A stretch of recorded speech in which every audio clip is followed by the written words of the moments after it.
Estás escuchando Curiosidades de la Historia de Historia National Geographic. Hoy hablaremos de cómo la esgrima se convirtió en un deporte también de mujeres.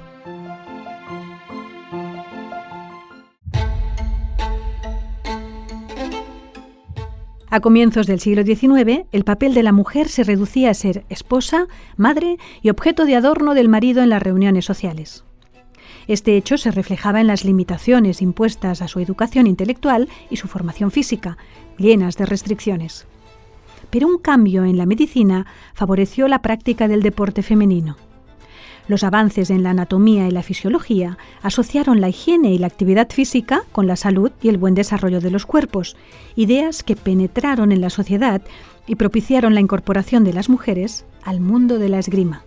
El ideal masculino era un cuerpo viril, bien musculado, y para cultivarlo se alentaban los deportes de impacto, lucha, musculación y los que favorecían la audacia militar. Por el contrario, el cuerpo femenino debía ser suave, modelado de manera que resultase bello, pero fuerte para soportar la procreación. Había pocos ejercicios físicos que se considerasen aptos para las mujeres y además, al llegar a la adolescencia, se eliminaban por una cuestión moral, ya que se consideraba que podían alentar la sexualidad.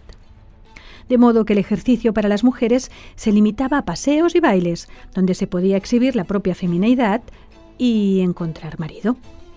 Sin embargo, en Suiza comenzó un movimiento de equiparación sexual en la gimnasia que cuajó en Francia y tuvo eco en otros países de Europa. En un principio, su objetivo era formar un cuerpo femenino apto para la maternidad. El médico y cirujano francés Clément-Joseph Tissot animaba a las mujeres a hacer ejercicio para mejorar la salud y la fortaleza corporal. Francisco Amorós, pedagogo y militar español, aconsejaba algunos ejercicios por ser preventivos y paliativos para enfermedades. Pablo Clausollas, médico ortopedista español, destacaba la mejora que aportaban los deportes que implicaban fuerza y movimiento, como equitación, esgrima o natación. La esgrima gozaba de muy buena fama. Extendida en toda Europa como deporte para los varones, se reconocía su valor para activar todo el cuerpo y favorecer la concentración mental. El desafío fue introducir esta disciplina en la formación de mujeres y niñas. Contra lo que pueda parecer, la esgrima contaba con tradición en la educación femenina. En ciertas épocas, como en el Renacimiento o el siglo XVII, fue enseñada y practicada por damas nobles o transmitida de padres a hijas. España, Francia e Inglaterra contaban en su historia con féminas que habían manejado la espada, como Ana de Mendoza, princesa de Éboli, Inés Suárez, que intervino en la conquista de Chile, o la cantante de ópera y espadachina francesa Julie d'Aubigny. En este ambiente creció la española Teresa Castellanos de Mesa, que ya contó con cierta libertad en el seno de su familia. Aprendió esgrima con su padre Manuel y su hermano Cándido, maestros de renombre, que compartieron con ella sus conocimientos y no pusieron freno a su talento. Desde joven mostró una pericia superior para este deporte y en la sala de armas de su padre realizaba exhibiciones que impresionaban a sus compañeros o a las visitas. Hizo su debut público en 1834, a los 18 años, en la Fontana de Oro, una fonda madrileña muy conocida. Entonces era habitual que algunas fondas tuvieran un espacio para todo tipo de actuaciones pagadas que a veces incluían lances de esgrima, una moda de la época. La demostración de Teresa causó furor en el público y en la prensa, y al cabo de poco la joven marchó a París para estudiar con los maestros más conocidos del momento. Allí trabó relación con Fauquion-Henri Clias, un gimnasiarca suizo que diseñó ejercicios específicos para mujeres, y con el maestro Russell, el más reputado de París, quien en vista de la habilidad de Teresa con la espada, la tomó como alumna en una época en que no era frecuente enseñar esgrima profesional a las damas. Teresa participó en exhibiciones sufragadas por los reyes de Francia. Tuvo tal éxito que en 1841 abrió en París su primera academia de esgrima y fue pensionada como profesora por Lord Henry Seymour, maestro de maestros. Teresa vio en el reinado de Isabel II, a la que consideraba una protectora de las ciencias y las artes, una oportunidad para regresar a España y enseñar allí.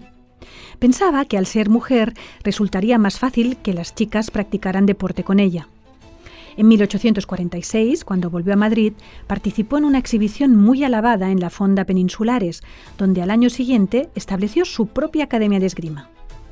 A la par, Teresa introdujo los conocimientos de Clias. Se anunciaba como profesora de esgrima y fundadora en España de los ejercicios calistécnicos o gimnástico-ortopédicos para niñas. En 1847 fue nombrada profesora directa de gimnasia del Colegio Femenino Loreto francés. Por fin las niñas tenían una maestra de gimnasia y esgrima. Con 47 años seguía en plena forma y continuaba actuando en público. Teresa fue un caso ejemplar y casi único de maestra en la Europa de la época. Entre las décadas de 1850 y 1880 se incrementó la práctica de la esgrima femenina, sobre todo en Francia e Inglaterra. Francia era un país con tradición de esgrima y vinculó el deporte con la elegancia, lo que atrajo a las mujeres. En Inglaterra, hijas e hijos de la familia real empezaron a practicarla y su afición se transmitió a la sociedad. Además, en ambos países, ciertos empresarios de gimnasios higiénicos vieron un filón económico en las clases para mujeres. Muchas veces las profesoras eran sus propias esposas o familiares que daban clases a señoritas bien o a actrices que celebraban asaltos cobrando. Pero las críticas continuaron.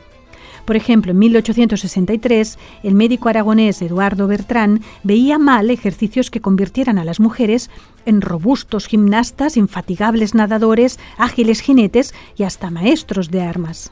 Para aplacar recelos de este estilo, se arguían las bondades del ejercicio físico para la salud de las mujeres y su papel como educadoras de sus hijos. A finales de siglo, las tendencias políticas conservadoras se imponían en Europa, lo que se reflejó en la actividad física femenina. Los gimnasios se multiplicaron y relevaron a las antiguas salas de armas. Muchos tenían academia de esgrima, pero los maestros eran masculinos. Por su parte, las mujeres solo podían batirse con otras damas. No disponían de un espacio propio, sino que solían entrenar en el salón de algún noble o en horarios de gimnasios no adjudicados a hombres.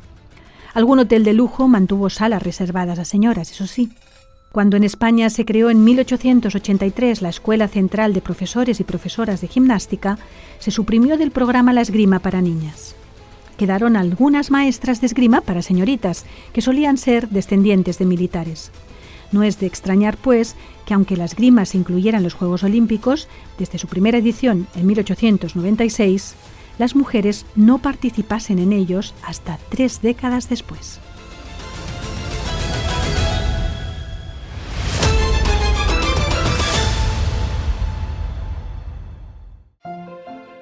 Muchas gracias por escuchar un capítulo más de Curiosidades de la Historia, un podcast original de Historia National Geographic. Por cierto, hablando de historia, ¿sabías que Hiram Bingham, el famoso explorador de Machu Picchu, fue financiado por National Geographic? Hoy en día la National Geographic Society apoya un gran número de expediciones e investigaciones de diversa índole. Entra en ng.com.es y descubre con nosotros el mundo que nos rodea.